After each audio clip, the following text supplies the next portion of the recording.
Okay, welcome everyone. Thank you so much for joining. I know we have a couple people in here on our chat. We have from Valdosta, and we see Eric out in Boone. Amazing, so good. Okay, we'll give everything just maybe one more minute or so to get started, but then we have a lot of good content to go through, and so definitely want to add value for you guys as well. So if you're just joining us, add into the comments just where you're from, and maybe what your role looks like, and we'll get started soon.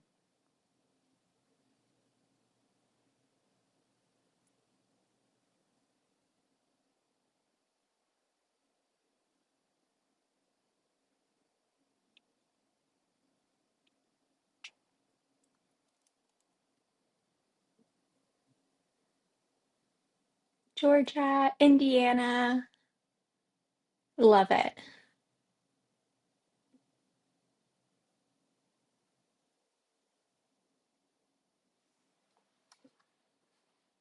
Okay, well, let's go ahead and get started. We have a lot of content to go through today. I am on the heels of our latest Council for Autism Service Providers, so CASP conference in Las Vegas. So I have a nice hotel background here, and it's early over in the Vegas time, but I'm really excited to join you guys. This is a talk that I gave last CASP, and really wanted to make sure that we went through it again. It was a conversation piece for a lot of different talks that I heard today, or not today, but this past week and weekend over at CASP. So, really, that idea of social validity and really making sure that we have caregiver content that is of quality. So, I thought it'd be very helpful for us to go ahead and recycle that, update it a bit, and go from there. So for those of you who don't know who I am, I'm Dr. Sara Feldman. I'm board certified behavior analyst. I'm the director of provider engagement here at Headstart Health, where we support BCBAs to start their own ABA companies without overwhelm, and really looking to provide confidence and clarity. Before that, I owned my own ABA company for over 10 years, and then exited and sold. And now I'm here over at Headstart Health. And so the title for today, we're going to really talk about aligning caregiver and clinician vision. So we want to be able to bridge long-term goals with actionable short-term planning in ABA. There's a lot of different layers that this can impact. And so let's go ahead and dive in.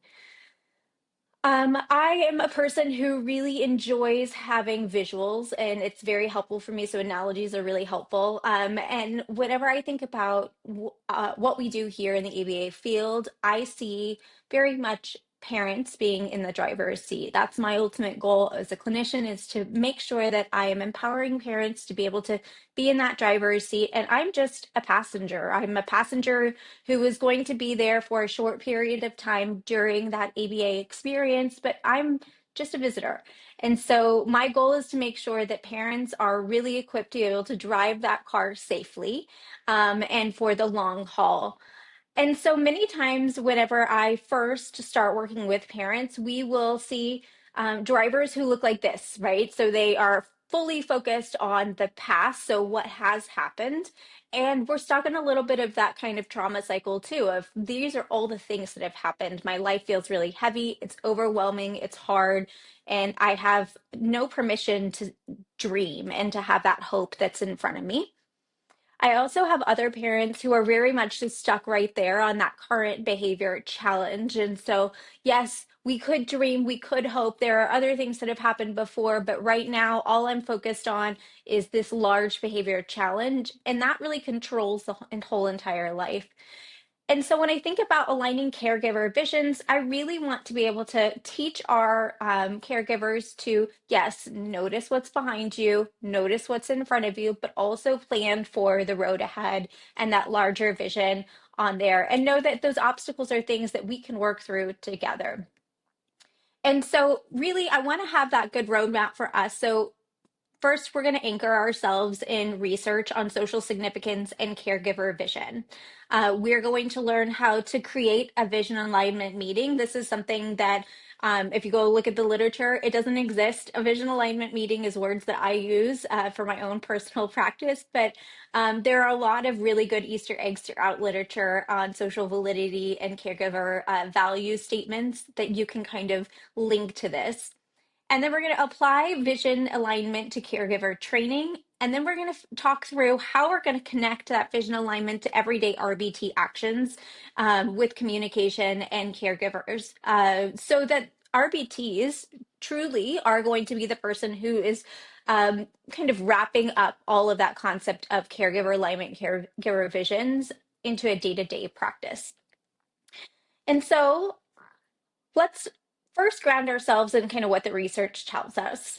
The first kind of place that we look for this concept of social validity, of course, is in 1978 with our Wolf literature, right? So that concept of meaning and what are we targeting something that actually is meaningful and that it matters? And I think what we've learned in that time since then is what matters to me and what I define as what matters is different than what matters to you. And as we look through a lot of different societal and cultural variables, each kind of culture defines what matters differently. And so there is room for improvement with that that Wolf article from 1978.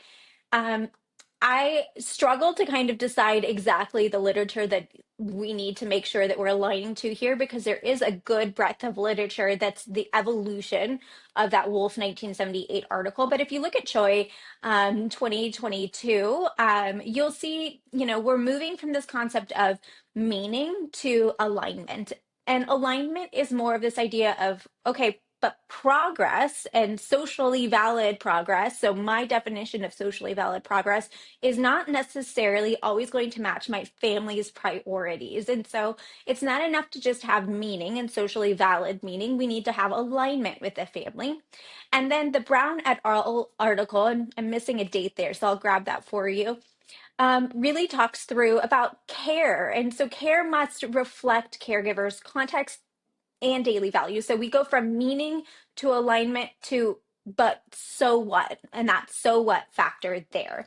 And so this is something that's really important for us to ground ourselves in that literature. I have links to these articles at the end. Definitely worth you guys taking a look at it, digging in. Of course, I hope you've already seen that Wolf article from 1978 if you are a BCBA, in fact, but these are really good conversations to have with your supervisees.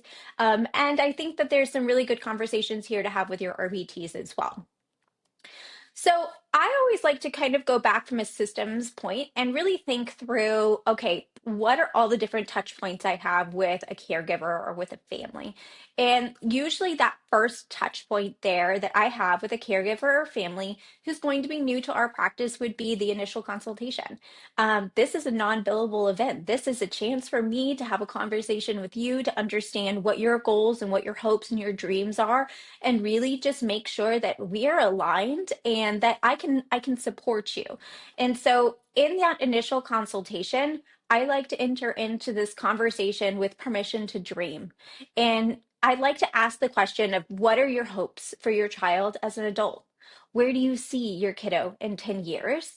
And if you could snap your fingers tomorrow and make something easier, what would that be?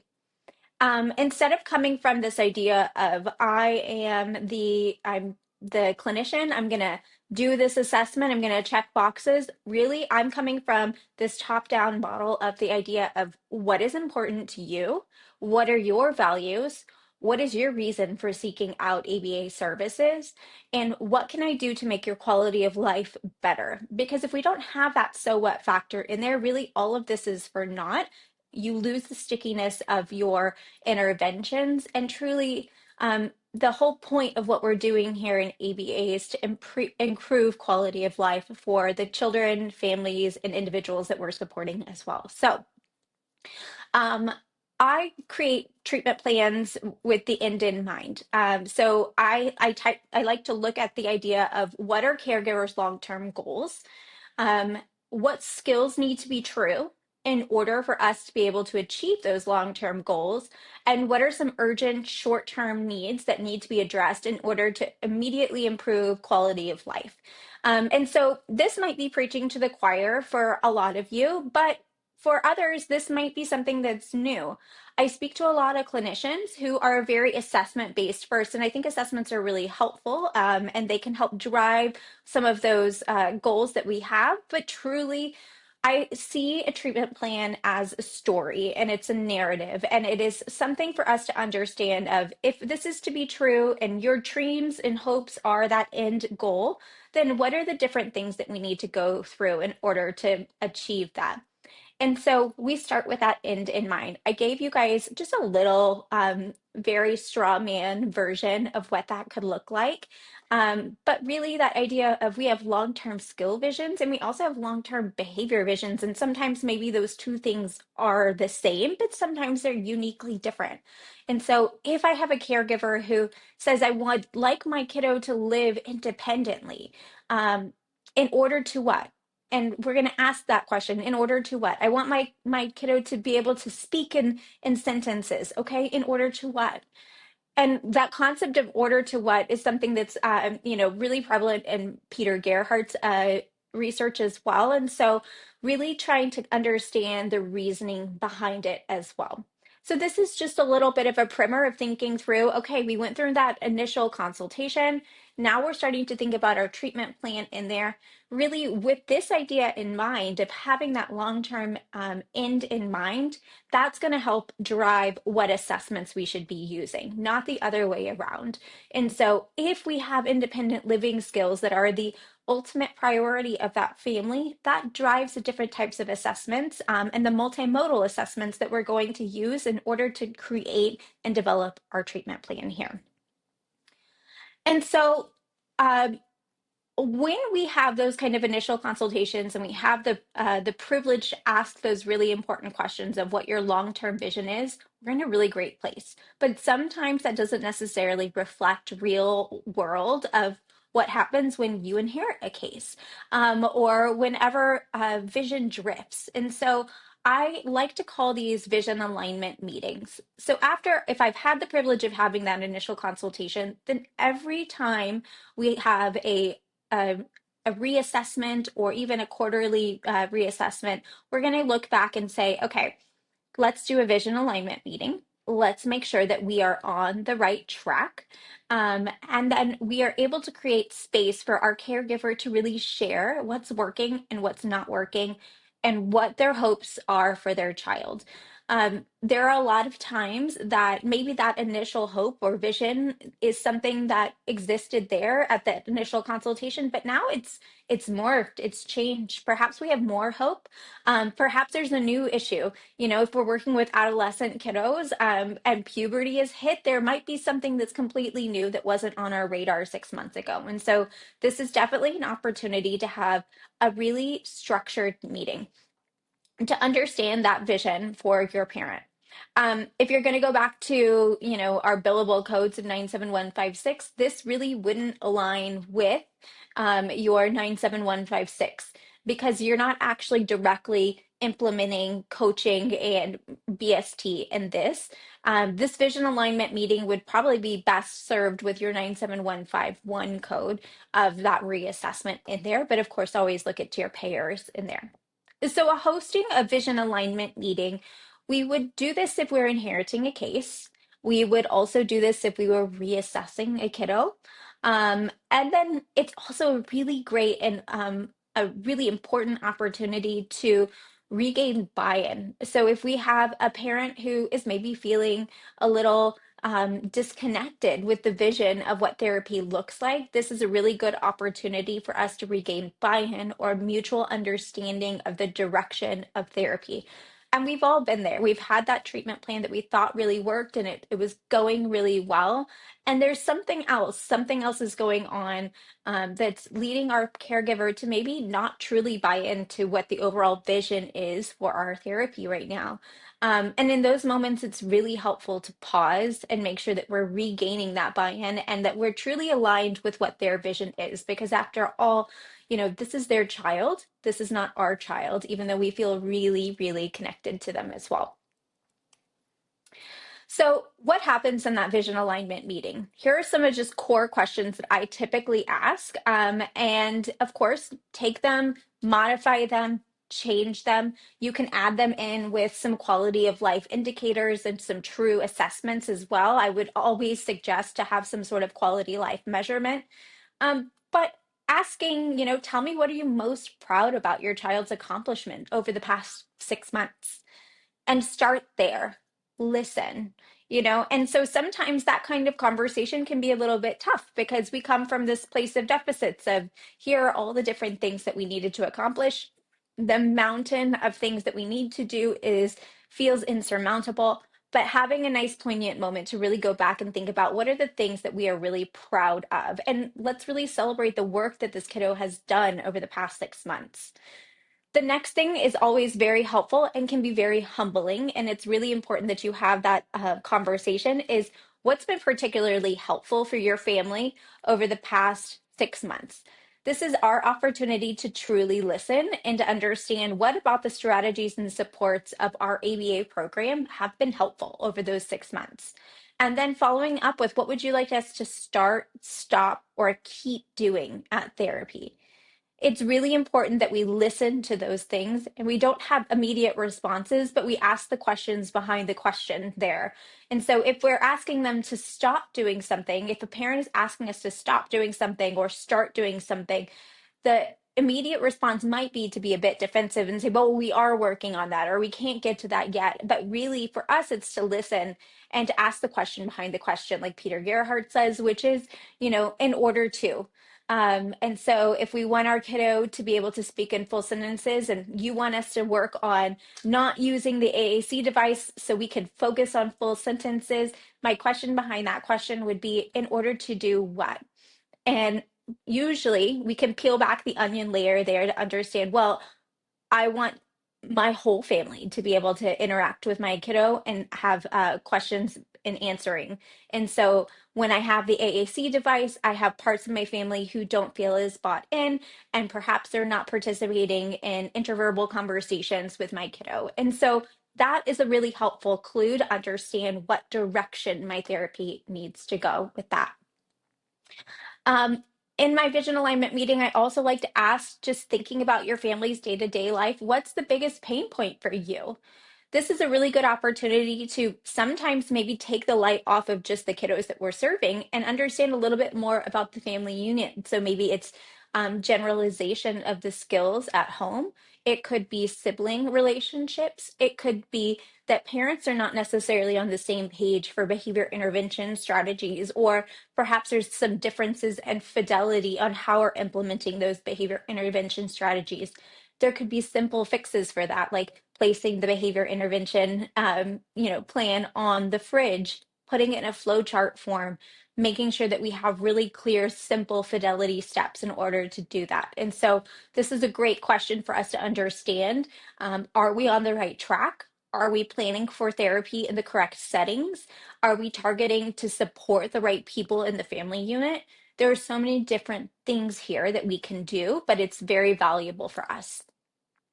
And then asking, do you feel like the tools and strategies we walk through in caregiver training are supporting you in tackling that challenge? So, if we have a family that says, my kiddo has really great behavior with me, but when he's with dad, behavior is huge and he just seems to get really frustrated. Okay, do you feel like the strategies that we walk through are really supporting you in tackling that challenge? Or is there something different we could do in our approach in order to really make sure that you feel like you have the supports that are needed on there, right? And so that really helps us kind of align again. And then, of course, finally, I like to just follow up and say, and give permission to change, because families change and they evolve and their needs change and evolve and our kiddos change and evolve. And so this is that permission question of, has anything about your long-term vision for where you see your kiddo being um, changed? And that really helps us understand, are we anchoring and heading towards the right goals. Okay, so what gets in the way? Vision alignment meetings are wonderful. They're great. And what I just described to you, I think, are very simplistic compared to kind of what does real life look like here. And so things can get really, really messy. And sometimes I speak with families that they don't have that permission to dream yet. And that's okay. That's my job. And so I encourage you in these conversations, in these vision alignment meetings, or in your just initial consultations, that connection is more important than really getting a perfect answer from our parents.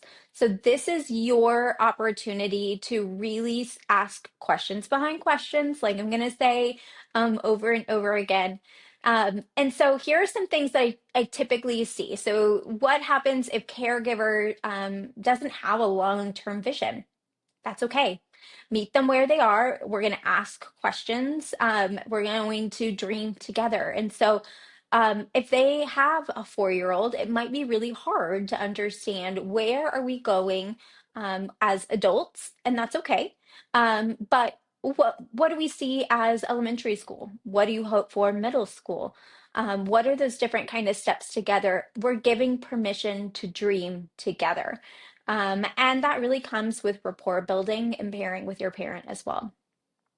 Um, Turnover is a real thing, and all of this seems, perfect until it's not. And so you could have turnover on your RBT level. You could also have turnover on your BCBA level. And so, from a systems approach, really, we can take a look at what we can do as business owners, if that's what your role is right now, and to really make sure that we have consistency through the disruption. And so, make sure that we have a permanent product, that our vision is put in writing. We train what that handoff looks like between clinicians, between RBTs, between BCBAs, and we want to make sure that we keep the parent's vision statement alive in all of our notes and our huddles. And so these are not one-time conversations. These are things that anchor our thinking about every family. And so if we're having a team meeting about, Johnny, we are going to say and anchor our conversation about Johnny with family's goal is this. How does that guide our decision making for today's daily actions to support Johnny? And so, even if the caregiver isn't there, it's our job to represent and communicate what that vision looks like. And then, of course, I've had plenty of parents that um, will come in, and you, with your learning history and with your own cultural and societal background and learning history there, will say that feels unrealistic.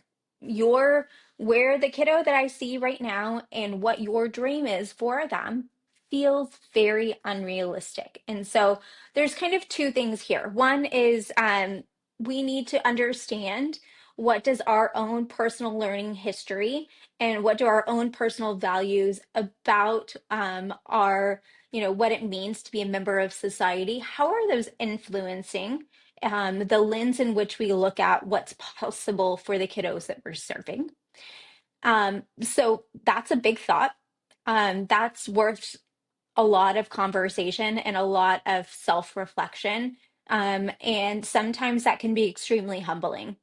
And so, if my idea of the ideal outcome for a kiddo is having a job, um, then I think there are things that I need to think through of what do I believe to be true about society in which holding a job equals meaning? Is there another way that this kiddo could meaningfully participate in society or have a meaningful, high quality of life that maybe doesn't align to that? Maybe that's my own learning history. And so I want you to check yourself first when you think, okay, our giver's dream is unrealistic.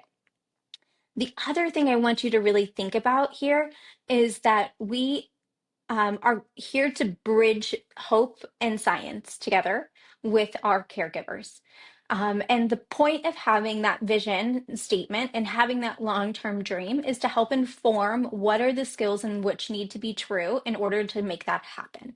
And so if independent living is ultimately the goal for this family, that lets us know and anchors us to the important skills that need to happen within independent living.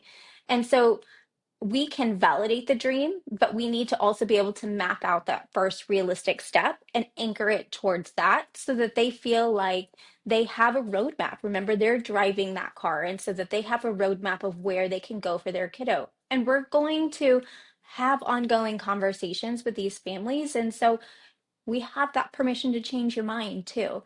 And so I really kind of think make sure you're checking yourself. What are your own preset conceptions of, what success looks like in society and what meaningful participation looks like and what quality of life looks like? That might be very different than the family that you're working with. And so you need to ask really smart questions in order to make sure that you're anchored in what is available. Okay, so embedding caregiver vision setting into caregiver training. So, like I mentioned before, that vision setting meeting that you're going to have, that vision alignment meeting, not necessarily a billable event. But we do have caregiver trainings, and we should have caregiver trainings multiple times a month. And so, without structure, our caregiver trainings can quickly become a report out of all the different things we're doing. Or it could be an unloading of everything that's going wrong at home. And so we really want to make sure that we have a tight structure for what our parent and caregiver meetings are, and that truly we are able to anchor it in that long-term vision. So we understand the why behind what this meeting is. And so this is a brief outline of just what a vision aligned caregiver meeting could look like. Again, a brief check-in. That should be no more than 5 minutes of what's going on, any updates, any changes, how's Johnny sleeping, any medication changes, anything I need to know. Do you have grandma living in the house right now? Those are all really helpful things that tell us about setting events, but they're not necessarily billable events, and they're not something that is actually going to move the needle forward for skill acquisition for that parent. We're going to start with the why in every caregiver meeting. We're going to link the short-term goals that we are currently doing right now with long-term parent vision goals. So we're going to take every opportunity to point that link and that through line for the caregiver so that they understand the why behind that. And so there are so many times that we talk about programs and targets as these small little widgets of activities, but if we don't show the overarching of why that matters, it can feel like we're off course, even though you know that each one of these prerequisite skills build towards the long-term vision. So finish your statement with in order to.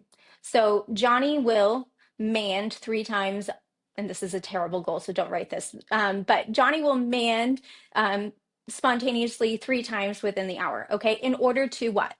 How does that link to what the long-term goal or vision is that that caregiver has set with you? And then immediately we're going to jump into the goals and implement behavior skills training.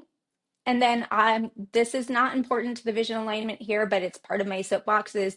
I don't believe in caregiver homework unless it has to do with something that is specific to what they're already doing in their daily lives so that they can report back on a Likert scale or a confidence level. But we're not training parents to be RBTs. And so the skills in which our RBTs need in order to support skill acquisition in home or in the center are going to be uniquely different than what it is that we want with our caregivers. And so really, I push you to think through what is it that you're asking of parents to do when they are without their RBTs and without their support system and EBA. That could be a whole different talk there, but always have to throw that one in. And so let's think about this. This is great. We just made a really great bond between the BCBA and the caregiver, and we've aligned vision, and that's wonderful. But who does that parent actually see every single day? And they count on them. It's the RBT. And so, without having an RBT aligned to all of this, it is very easy to undo all the work that we've been doing and just totally by accident. And so, really, we can have a super intentional relationship But we can undo that if our RBT is not equipped with the caregiver's vision and their why. And so every touch point is either going to build trust or break trust. And if we have a continuous pattern of communication at drop off and pickup with your RBTs, and you're only seeing your BCBA every week, every other week, or monthly in caregiver trainings and updates, then you're really losing out on that opportunity to reinforce the why and to reinforce that we are supporting that long-term vision of what that caregiver has asked for. And so there are some simple things that we can do to truly transform that caregiver communication with RBTs. I will write this from the perspective of I've done this before and I've tried to solve for this problem before in my own company. And so truly, I had thought that a BCBA relationship was enough, and that it was, letting our RBTs give updates on the day or share about the day. We trained on what that would look like. It needed to be objective. It needed to be measurable. It also needed to be, HIPAA compliant and all of those different things. And so that was great, but there was something really problematic that we were noticing here, and that was really that those drop-offs and pickups were bringing parents right back into the weeds. We were just talking about the current behavior challenges. So Johnny had X number of meltdowns or X number of problem behaviors. He manded this many times during snack time. All of those things are super granular. They're in the weeds. It has to do with today, but it's missing the so what factor that goes along with it. And remember, it's our job to communicate that long-term vision, that long-term narrative structure. So just like you write your treatment plans to support parents to go from this idea of these small little goals and how do they mean and amount to something that's more significant, it's our job to communicate what are those daily actions and how are they amounting to something that's more significant. And so to transform caregiver communication with that RBTs, it wasn't really enough for us to assume that our RBTs were equipped to have insightful and reinforcing conversations. We just didn't train them. And what's really interesting in all of this is, and it feels super silly, is when you go back and think about it, I never told the RBT what the family's vision was. Or if I did, it was due to proximity. That RBT happened to be near me. I felt really inspired from that meeting that I had with that BCBA or meeting that I had with that caregiver, but I didn't have a systematic way in order to make sure that all of the RBTs on Johnny's team understood what it was that we were doing and what the importance of it was. So we weren't helping build that long-term trust at all. And so what we did was we trained, we covered this one already, but we were training RBTs to kind of talk about what happened, but we weren't talking about what mattered at all. And so really our job is to connect those daily dots. And so for vision alignment for us, why did we need to do it? Why did we need to change? Really, the shift needed to be in kind of what was most important, right? And so it wasn't that the system was broken. We were doing all the things that we knew we needed to do. We reported out on our daily actions and we reported out, we had really meaningful conversations with caregivers in training. Um, but it just wasn't enough. We noticed that, we weren't building buy-in with every conversation. There were so many touch points that were occurring that are going to either add value or detract value. And so we assumed that those early conversations about that vision setting were sticky and that caregivers would remember that really powerful, training that we had and that we would always be able to link that and that they would be able to fill in the dots. Um, but that really wasn't true. And so what we were noticing is that caregivers were more and more disengaged. We started to have trust that faded because you said in the caregiver training that this was your ultimate goal, but all I hear about at drop off and pickup are X, Y, and Z.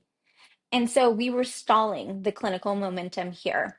Really, this wasn't training problem. If you pulled out the fidelity checklists and you looked at was the RBT doing the right thing at the drop off and pickup, they were.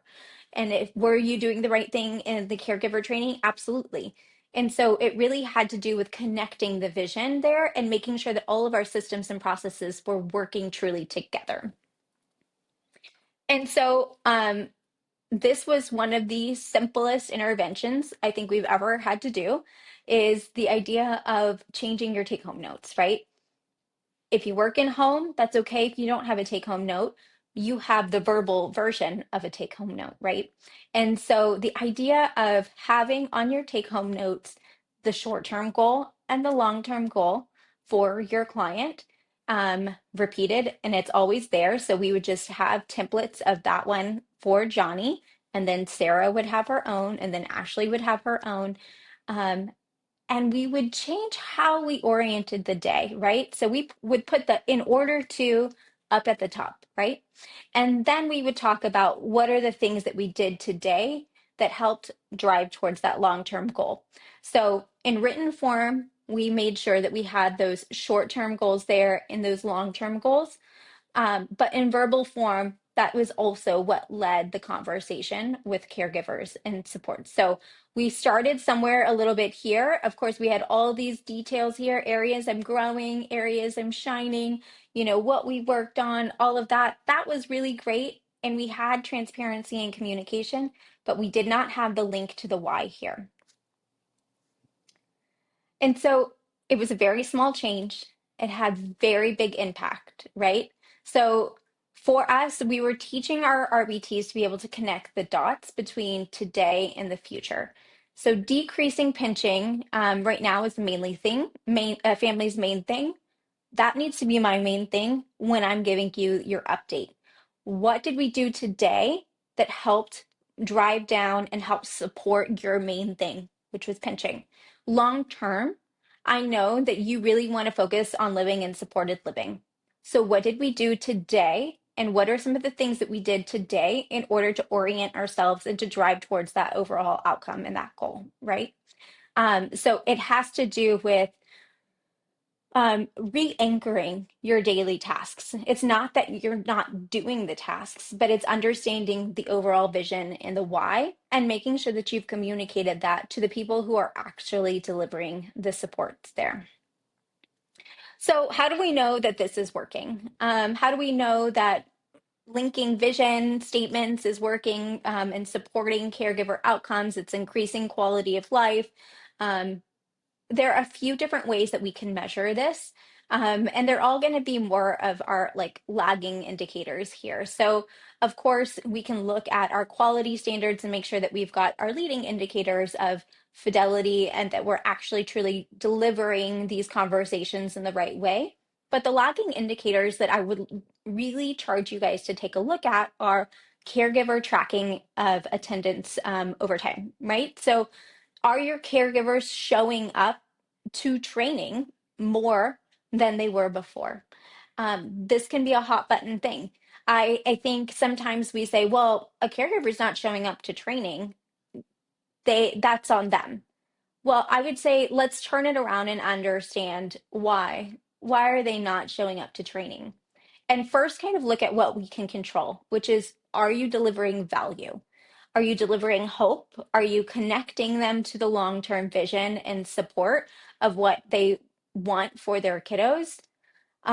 Or is this more of a punitive conversation? We're going to talk about the data and it's going to talk about the problems that are happening. That can be really defeating. And so over time, I might not want to go to caregiver training because I don't perceive the value to be there. And so, yes, there are times in which we can say we truly need to drive up caregiver participation in training. And it's just an attendance issue, but I would always encourage you to look at the reason behind the reason on that. And is there something you can do that's within your own control? RBTs referencing the vision at their handoff. So that would be a leading indicator. Those are things that are super helpful for us to understand. We can do a fidelity checklist. We can pop into that handoff time and just make sure that we have a good, eloquent way of communicating those things. We can look at the percent of treatment goals explicitly tied to those short-term and long-term caregiver priorities, right? So if we're building our treatment plans with the end in mind, we should be able to link every goal to the so what factor on that, and not just the assessment that you're doing. So it should be the caregiver goal drives the tools, the multimodal tools that we're using for assessment, which drives the targets and programs in which we are going to address, and each program and target that we're addressing should have that link to the so what factor on there in order to, and then link it back up. Um, and then do we have reductions in cancellations because families feel like a missed session is a missed learning opportunity? Do we have reductions in early dropouts of people who maybe have pre-graduated before you really want them to? So these are all things that we can kind of start to take a look at to understand and measure caregiver buy-in. And these are outside of just our normal standards of measurement of quality life indicators that you can ask, in a more formal manner, or you can ask just using that Likert scale type manner as well. So across the board, having caregiver vision alignment, aligning your RBTs with that as well, it's a win, win, and win, right? So it's a win for RBTs, it's a win for caregivers, it's a win for your BCBAs as well. So for RBTs, when we align our daily notes to the caregiver short-term and long-term vision, um, it truly benefits everyone. It can anchor our RBT to the why behind the programs. Let's face it, being an RBT is a really tough gig. And when I feel like what I'm doing is meaningful and it's not just filling in data and it's not just mastering targets for the sense of mastering targets, but truly it's linked to something that's important and my job means something, that helps build RBT buy-in as well, which drives RBT retention. We are giving them clear, confident talking points with caregivers. If you have been part of training RBTs, you know that that ongoing conversation with parents and RBTs can be something that at the beginning can be really nerve-wracking, right? And so an RBT might be a little bit nervous to report out about the day, but if they understand why their work matters, then they're able to really have a good conversation with a caregiver and feel more confident and more competent as well. Um, it helps them really recognize what does success look like. If you've ever been really excited for a successful moment in a session and then you go and tell the parent and the parent is nonplussed about it, you realize that there's kind of a misalignment between what makes you excited about your day and what makes me really excited. And the hope is that we can bridge that gap and so that we are all running towards that same end goal. And then finally, it fosters ownership and deeper clinical engagement because I'm no longer just rote applying my goals and my programs, but I'm actually helping drive forward successful outcomes for my kids that I'm serving. For caregivers, the simple act of aligning your daily notes to the caregiver short-term and long-term vision ones benefits everyone, right? So it helps them build trust because they have had consistent and meaningful updates. So I'm sure you all have listened to drop-off conversations before, and you're like, that is not what I would hope for all of my team to say. And so whenever we are able to give them a good solid talking point there, they are able to have more meaningful updates as well. And that really helps build trust with our families. We show that every therapist is informed and in sync. That helps if we have turnover or if we have variability in the schedule because people go on vacation or they're out sick. And so it shows that every member of our RBT team is competent, they're aligned, they're briefed on what Johnny's long-term vision goals are, what his short-term vision goals are. And we are all competent in order to serve Johnny to the best extent possible. It really helps reduce that anxiety if you ever have somebody who's stepping in and filling in. And then it really helps with that concept of we're not just delivering hours or doing programming, but we're delivering progress towards that family's goal. They understand the why of showing up to therapy. And then, of course, for BCBAs, it's super helpful because we're able to sharpen our focus. It's really easy to say, okay, this kiddo is 11. I'm going to use the Vineland, I'm going to use the AFLs, and I'm going to use the SRS. Great.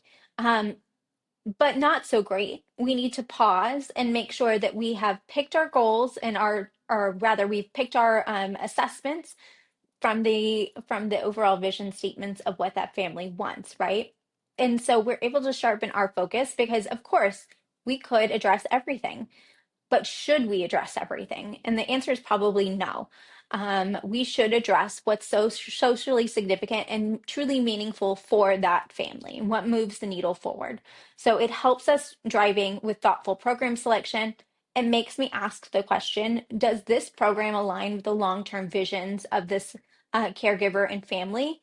And it makes sure that I'm deeply rooted in what matters most to the family, and our whole team can row in the same direction. So, there are a lot of different concepts that we kind of went through here. There'll be some time for us to ask questions as well, but I really want to make sure that you guys just have some good implementation steps.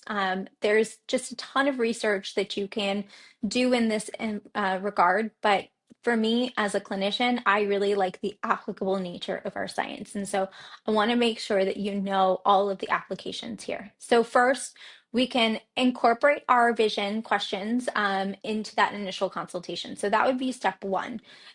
Just asking, what's most important? What would improve your quality of life tomorrow? What do you see your family struggling with now? Right? So go back to those IC questions and you'll have access to this PowerPoint as well. Build treatment plans with the end in mind. If this isn't something you have done before and you are very much coming from this, let me identify the deficits and then build from there, I really, really encourage you to start thinking with an overall arching mission of where we want to see this kiddo going. Remember, we're a passenger in this car. We are not driving the car. You are a guide. You are not a hero in this family's story. And so our job is to equip and empower our caregivers. Our job is not to come in and say, all right, I'm going to tackle everything and all the skills and be the hero, because really, we are only in these families' lives for a fleeting moment. And that is the beauty of what it is that we're doing here. And so make sure that your treatment plan matters. Um, the next thing is I want you to hold a dedicated vision alignment meeting with that caregiver.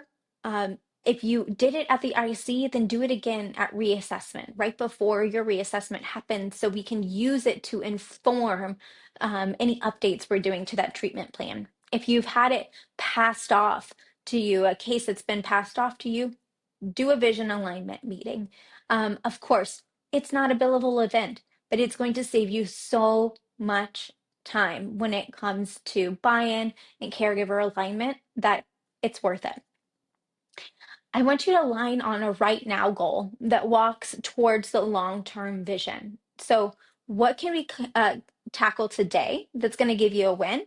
And then also, how does that align to our long-term vision? And so, we want to be able to speak to both. And then we're going to add those short-term and long-term vision statements to our take-home notes, and really make sure that we have all of those, all of our RBTs aligned with that. And then finally, you're going to have stand-ups or trainings with your RBTs to make sure that they understand what that vision statement means. And then as the leader, you're going to anchor every conversation back to that vision statement with them. So when you're going into supervision, you're going to start with, this is Johnny. What updates do you have for Johnny that you want to share with me? And then we're going to say, and as a reminder, our family goal is this, and make sure that we are overly explaining how every goal aligns with that family's long-term vision, so that your RBT feels like they have confidence and clarity in what it is that they're doing every day. Okay, so I have a couple extra slides in here that you guys can go through as you get access to these slides. This will be how your BACB task lists align with what we talked about here. And then, of course, I have your research here as well. So these are some areas I went through and vetted to make sure that you guys have free access to all of them. I believe you'll have free access to at least the first two. That last one from Brown et al. In 2023, that one might be available through the BACB portal, but the other two are free access and open links as well. So I'll pause there. This will be your CEU survey. If you guys will go ahead and scan this. If you don't scan the survey, you'll get the link in your follow-up email as well. But this helps me know who attended and participated and has access to your CEU survey. But if you guys have any questions at all, feel free to put those in the chat now. I can answer them. But really appreciate you guys taking some time to talk about caregiver values and vision statements. It's a concept that's really near and dear to my heart, and I hope it's helpful informing what your practices can look like.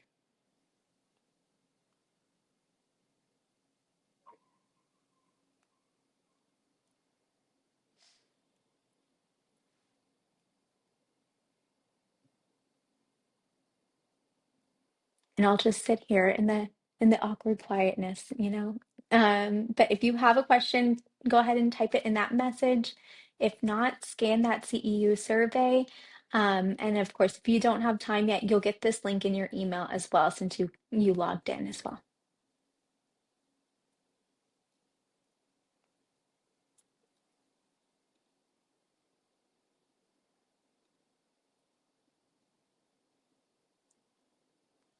Thank you so much.